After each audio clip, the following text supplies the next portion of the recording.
The United Nations has released a scathing report on ISIL. It accuses the terrorist group of, quote, a staggering array of human rights abuses. They include attacks against Iraq's ethnic and religious communities and violence against women and children. UN correspondent Liling has details and a warning.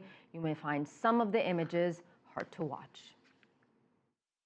The 29-page report, described by United Nations officials as, quote, terrifying and devastating, paints a chilling picture of what may be war crimes carried out in northern Iraq by Islamist insurgents, also known as ISIL. It covers a litany of crimes committed by ISIL, rapes, murders, mass executions, abductions, destruction of mosques, of shrines, of churches, appalling treatment of women, basically using women and putting women into sexual slavery, rape, children, forced recruitment of children, abuse of children, killing of children, and targeting in a widespread and systematic manner a great array of Iraq's very rich tapestry of ethnic minorities and religious minorities.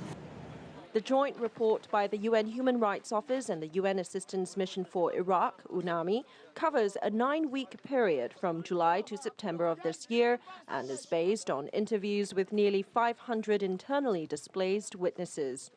UN Human Rights Chief Zaid Ra'ad Al Hussein is calling for the mass abuses to be referred to the International Criminal Court. While the report lists specific attacks such as the Islamic State's massacre of 1,500 Iraqi soldiers in June and the killing of female doctors, lawyers, politicians and other professionals, it is just a fraction of the devastating wake that ISIL insurgents have left in their rapid and brutal path. As the UN Human Rights Office said, it had omitted hundreds of other allegations that could not yet be sufficiently verified. But what it does include are reports that the Iraqi security forces and affiliated armed groups may also have violated international humanitarian and human rights laws during the same period. It also looks into what the Iraqi government forces are doing and also the militias allied with them. And so there are some disturbing findings there as well. There are civilians who've been killed in airstrikes and in shelling by government forces.